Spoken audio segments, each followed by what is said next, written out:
Okay. Awesome. Okay. Hi, Tamar. Thank you for joining today. I'm Hi, really Tony. excited to hear about your experience working in the early childhood education space. Um, if you could start off and just tell us a little bit about who you are and what you've done. My name is Tamar, and I have several hats. I have been a preschool teacher and preschool director. I'm only 20, but for about 40 years. I'm also a professor of early childhood education and a consultant for schools. Okay. Awesome. And I'm curious how you got into this space. Was there a person or experience that motivated you to become an educator or? It was very circuitous. At the behest of my parents, I pursued a medical career and tried that path, didn't like it, tried the legal path, didn't like it, and all the while supporting myself working in preschools, and realized that I was really good at it and I really liked it, and that was it. That's how I got into it. So you kind of just jumped into it and from there. Yep. So how many years have you been working in this space? Since 1982. Wow. Wow, wow, wow. So you have a Yeah, lot of experience. Great. experience. Yeah. Yeah. So I understand that you're currently helping Kanye West open his preschool in Los Angeles, Donda Academy. It's actually through high school. I am their consultant, and I have been quoted in every major news outlet, both correctly and incorrectly. I'm curious if you could tell us just a little about the process that goes into opening a brand new center. It really depends on the purpose of your center. So if you're opening up a center purely as an investment to make money, then the most important things are going to be your budget. If you're opening up a center for what I'll call a higher calling, which is that you really want to serve families, children, and your community, then the most important thing you're going to look at first is the product that you're actually offering. And the budget will be one of the tools that you will then use to ensure that high quality. So when you're building out these centers, you basically talk with the people starting them out, you figure out their priorities, and you go from there. Correct. Exactly. Awesome. So on a similar note, you've also helped open programs, I think, in China and Azerbaijan. Azerbaijan. Yeah. Azerbaijan, there we go. What changes when you're opening them in these other countries, abroad? How do you make sure to capture the cultural differences and all these things that change from one place to another? Well, let's take China, for example. Very different culture. And not only that, but within China itself, there are many different cultures, different socioeconomic levels. You do a lot of homework and you find out first the community that you're going to be dealing with, what their needs are. You do a lot of back-end phone calls and research. And then when you go in, so for example, when I went to China, it was a program that was going to be very STEM focused. So, you can't just open a school. You also have to make sure that the teachers that are working in that early childhood space are going to be well educated and understand what the philosophy and the vision of the school is. So there's training that's involved. And the other thing too is support. You have to have ongoing support, at least for the first year, to make sure that those processes remain in place and keep improving as you enroll children and as you see the little tweaking that it needs once it's a robust program. Could you explain a little bit more of those supports, like concrete examples of how you support the teachers, how you support the center? So let's use money as one of the tools, because that's an important one. When you look at a budget, and we'll go backwards, and I'm going to use round numbers to make it really simple. Let's just say that everybody in the center pays $1,000 a month, and you have 100 students. So you have $100,000 a month to work with.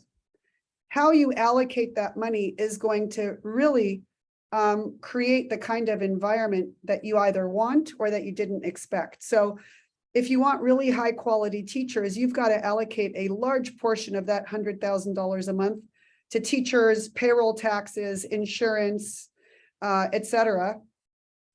And then whatever is left, you have for materials. You also have to put into your budget whatever it takes to operate. So rent and utilities cable.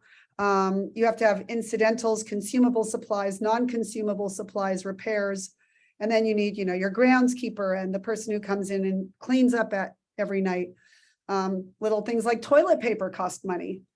And one of the things that I realized early on was that there had to be a way in which to streamline some of these processes, because another resource that you might not realize in an early childhood center is my time. So I can either spend my time running around, balancing a budget, taking care of 5-second problems that add up and take up hours of my day, or I can spend a bulk of my day really doing what I love, which is going around to the classrooms, mentoring and coaching teachers, observing children, talking to parents. And if I can plug you guys for a minute, that's really what Playground has done for us. Not only did it streamline processes, it took all of the documents that we would have to laboriously sit over and make sure we're all filled out and put that all into the cloud with parents not even having to come in anymore to fill them out. You can do that from your office and parents don't lose time. But we also realized that we didn't require a lot of manpower in the office. So if a regular school like ours with 350 kids has 4 or 5 administrators, I now only really need 2. And maybe somebody answering the phones, which is a lot less on my budget than 5 full-time administrators, one who just takes intake of paperwork, one who does all the billing and the payments and everything else. And I now pay my teachers much more. If I may, one more moment, a lot of people say that there's a teacher shortage in this country. That's actually a myth. There is no teacher shortage. There are lots of people who would love to be teachers. There's a shortage of appropriate compensation for teachers. And so if more and more schools figure out these kinds of methods to take that same budget, but allocate more of it to the high quality teachers without sacrificing, financial stability or profit, I think these schools will be in a much better place. Yeah, I definitely agree with you. I think education is a super important space, and the people that do that education definitely should be getting compensated more than they are now. You touched on a couple really interesting points. There's a lot of moving parts that go into opening a school, but beyond all the moving parts is also the actual curriculum, the philosophy, the things that you're imparting to the children. How do you go about that process of figuring out a philosophy for a school, the curriculum, and making it specific to the style they want?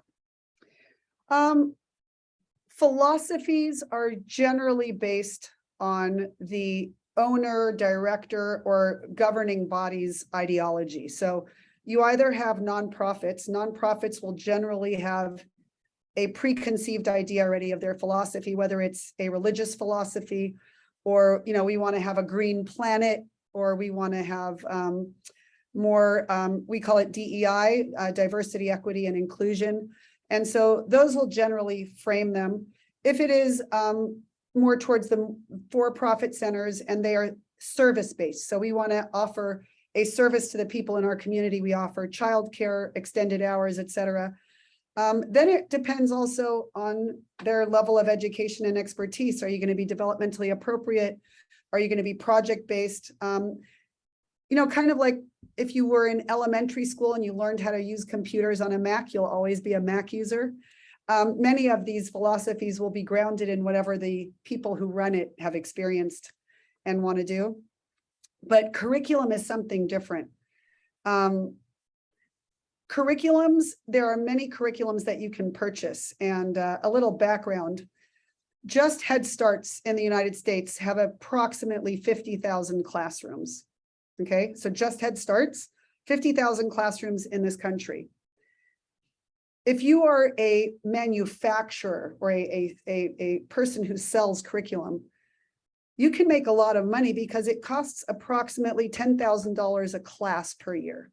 It's $5,000 for the curriculum package and $5,000 for training for the teachers in that class. That's how much they charge. The two big ones are pretty much creative curriculum and high scope. But these things are $10,000 a year per preschool class. And so I am going to get lobbyists. I'm going to get as many people behind this as possible, because if I can sell a curriculum in early childhood and there's 50,000 classrooms available, I can make a pretty good amount of money. At the same time, however, is a curriculum actually necessary? So my answer to that is it all depends. I'll give you an example. In California, the requirement for a preschool teacher to be left alone with children is only 12 units.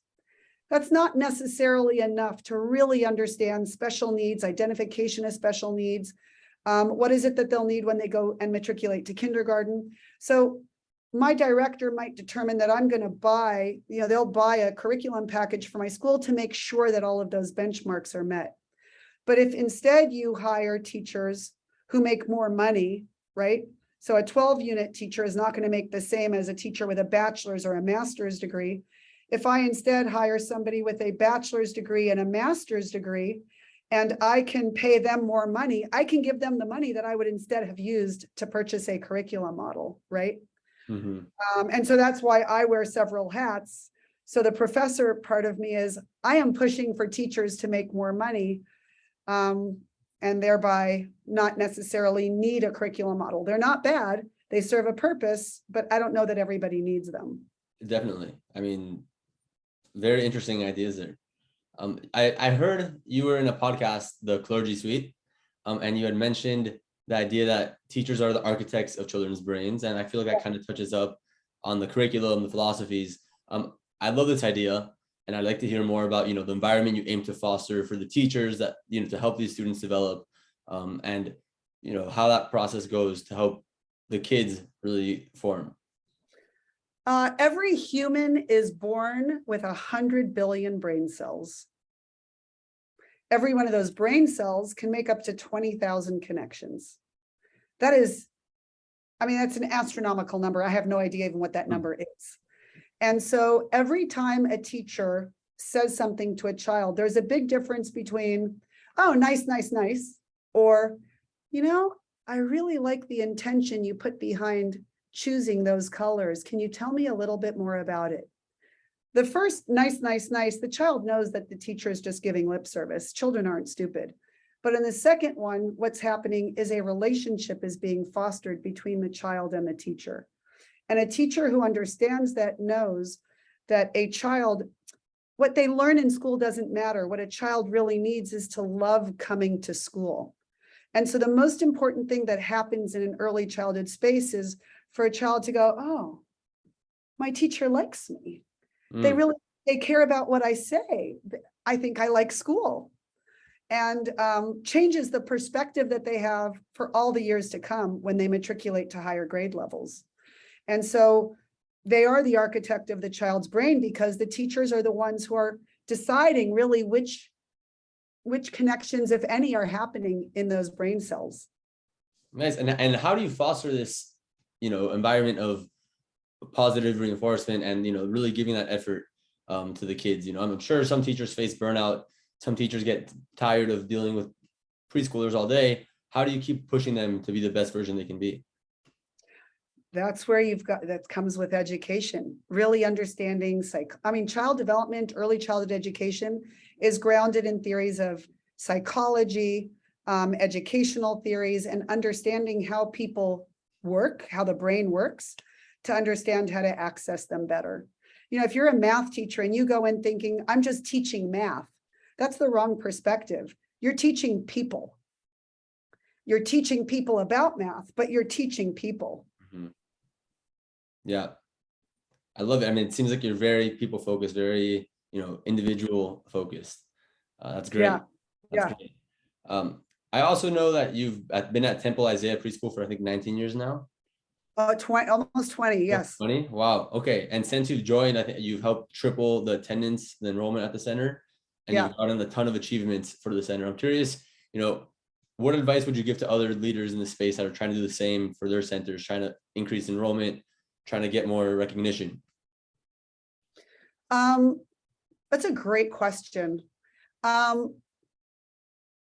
Recognize that you work for people. I'm on a Facebook group and I saw a posting the other day.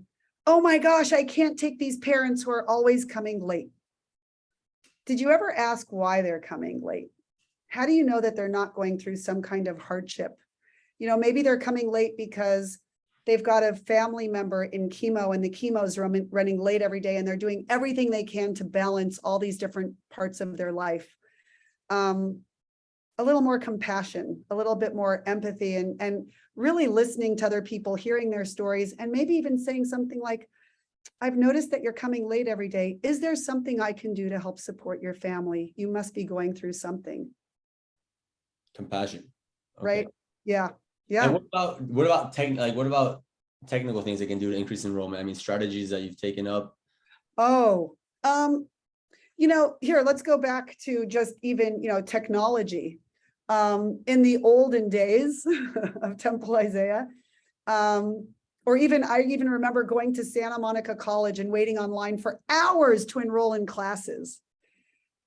We have created a different world, right? People are pulled in so many different directions. If we can make life easier and make as much of the enrollment process and everything else happen almost intuitively, right? You get on your phone, you get on your computer, you push a few buttons, you fill in a few things, and that's it, you're done, or you've paid for something. Oh, that was easy. Oh, my kid's school is really easy. I like easy. We all love easy. If I can, I love it, by the way, when I want to do a donation on Facebook and I click the donate now button and it pre-populates it already with my Amex card. Wow, that was easy. I'm going to donate again because I know that donating is only going to take me 30 seconds. As long as we can make our customers' lives easier. Even at the university, we were teaching so many classes live, and I love teaching live, but we have students that come from all over the country. Again, anything that we can do to make lives easier, I think customers will come back to us. I won't say where, because you probably all know, but I get coffee every morning at the same place. And it's probably $1.50 more than other places would charge me for coffee. But I love that I can order it ahead of time. I walk in, I get a, hi, Tamar, good morning. How's everything going? And they make it exactly the way I like it every morning. I'm willing to pay a little bit more to make my life easier. Nice. And I'm curious, I mean, you talked about the olden days. You said that process from going from offline to online, how did that look for your center? And like, what advice would you have to a place that still hasn't gone through that transition? Oh, and again, I was on a Facebook feed this morning. I'm always on Facebook. I wake up in the morning, I kind of look at what's happening in the world on Facebook. And all these people were asking, do you use an app or do you use paper? And all these people were saying, oh, paper. And I thought, oh God, they don't know. They have no idea what they're missing out on, because the hardest thing for a human to do is change, right? I always tell my students, if humans could change easily, you'd never see a doctor smoking outside of a hospital. They know better than anybody what smoking does, right? But once we fall into a routine, your brain is also the laziest organ in your body. And as such, your brain just wants to fall all the time back to whatever it knows without having to go through change. Even in our school, we had used several apps. And when I said, oh, we're going to try one more, and everybody's like, no, we're not going to change again. But then I heard that, Playground's willing to do it white glove, and people came out and just did it all for us. And overnight, we were just using another app. It was like, great, easy, anything that's easy. So in this case, Playground took control for you. They did the whole transition for your center? The whole thing, yep. And how many things did they replace? How many softwares or technologies were you using before? So we had used, we had a preschool management app that they replaced. We also were paying a few $1,000s every year to a signature company that would sign like our contracts. We also replaced an emergency broadcast. So our school is located, obviously in earthquake territory, and also right by where some of the fires, those, widespread wildfires happen. We had to close school one day because the smoke was so bad in our school, we couldn't breathe. And it's great. So we replaced that. And we also replaced some of the social media, because now we use it for all of our pictures and videos and announcements for group chats, etc. So I'd say 4 or 5. Wow. That's great. Yeah. I'm happy to hear that as part of Cleaned up my screen on my phone. Yeah, that's great. So we touched a little bit earlier about, you don't think the shortage of staff is a problem. I'm curious, what do you think are the challenges facing the industry, or, early childhood education today? And what are some strategies you might have in mind that could solve those challenges? There are two big major issues. I'll talk about the political one first. There's a reason why compulsory education begins really in first grade. We are now seeing many states move towards having kindergarten becoming compulsory education. And the reason for that was from purely puritanical reasons. Children should be home with their moms until they're 5 years old, 5 or 6 years old. And that was all great when, mom had to make bread from scratch and dad went out and cut the grass or the wheat and, brought home the animals to eat, whatever. But the world has changed now. And in many areas, you have to have a dual income household in order for you to make ends meet and pay rent and food. We've seen that gas prices have doubled or tripled. The price of milk has doubled and tripled. And so it's no longer a luxury for one parent to stay home. You need really both parents to work in many cases. And childcare is no longer a luxury either. Childcare is now really a necessity for many people. And the same way that the government funds first grade and up, we need to move towards a model where the government funds from birth through high school. And we see it moving towards community colleges, but it's still not moving very quickly backwards towards birth through 5.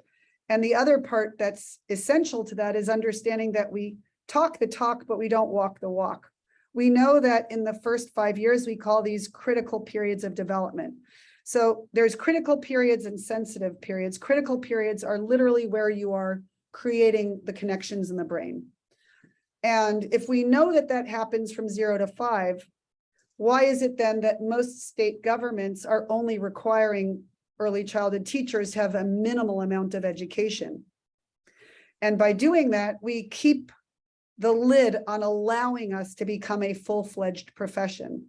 So one of the things that I'm actually going through now in the university is we're going through accreditation, WASC accreditation, to get our doctorate approved, in large part because you can't have a profession without a final degree. You have to have the doctorate in early childhood as well.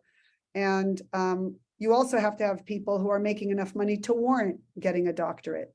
So the government needs to step up and stop adhering to these very old-fashioned puritanical values that kids don't need school and that parents don't need childcare. And then the other part is that those of us that work in the profession have to start moving more into the 21st century. We've got to understand that tech is here to stay. It is not going anywhere. And if you are not engaging in tech and using tech in your programs, you are going to be eliminating potential customers because everybody lives on their cell phones now and the apps. We are a very information-driven society, a tech-driven society, and childcare centers have to get with the times and use those tools at their disposal to start paying more to their teachers, allocating, as I'd said before, allocating more of their budget towards teacher salaries rather than things that are going into the garbage and the landfill. Definitely. Nice. Very, very interesting. And you touched about, the importance of those 0 to 5 critical years. And that kind of made me think about the impact that the COVID pandemic might have had on education and staying at home. I'm curious to get your take on, how the pandemic affected early childhood education, the field as a whole, and if you see any lasting impacts from that kind of stay-at-home period. I don't know that we'll know what the lasting impacts are yet.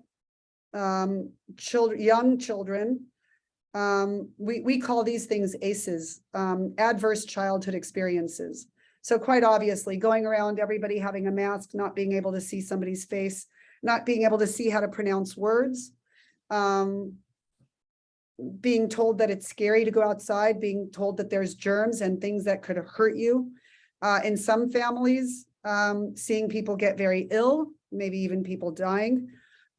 We don't know yet what those lasting effects will be. I think research is just starting to come out. But definitely there will be an impact. But I can't speak to what those impacts necessarily will be, but I can already surmise that it will have to do with language development, cognitive development, social development, as a result of being in isolation and without the things that actually make those 20,000 connections per brain cell. Wow. Yeah. I mean, let's hope it's not as bad as it could be.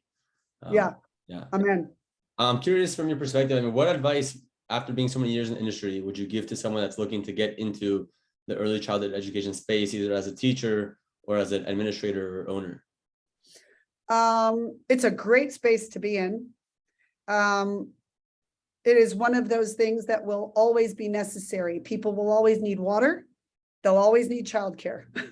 And especially, as I said, now that more and more people are being forced to go to work because things are getting so expensive, working longer hours.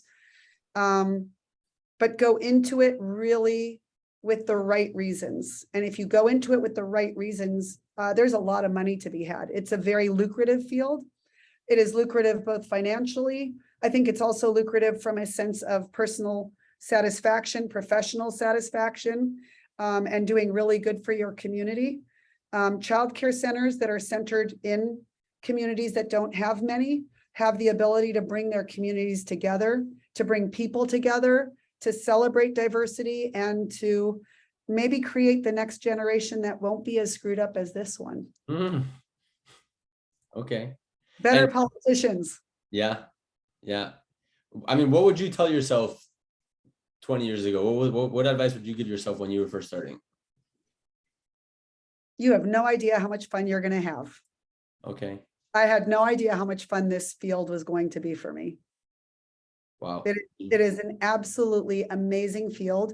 One of the things that I didn't do, and this is my advice to others, don't remain in your own silo. I always went to conferences. I talked to other directors. I talked to teachers. I expanded my education.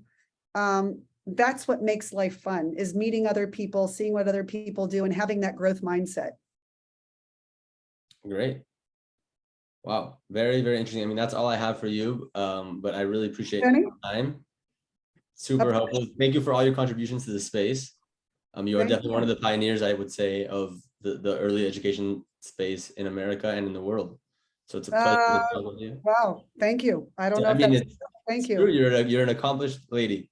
Thank you. Thank you, my love. All right. It was a pleasure speaking with you. Thank you very much. And if I can, on a personal note, Shana Tova, Gmar Chatima Tova, Shabbat Shalom, and may your best days of this past year be your worst days of the year to come. I love it. Amen, amen, amen. Shana Tova and Shabbat Shalom. And thank you for all your time. Thanks, my love. Bye. Take care. Bye, Tamar. Thank you.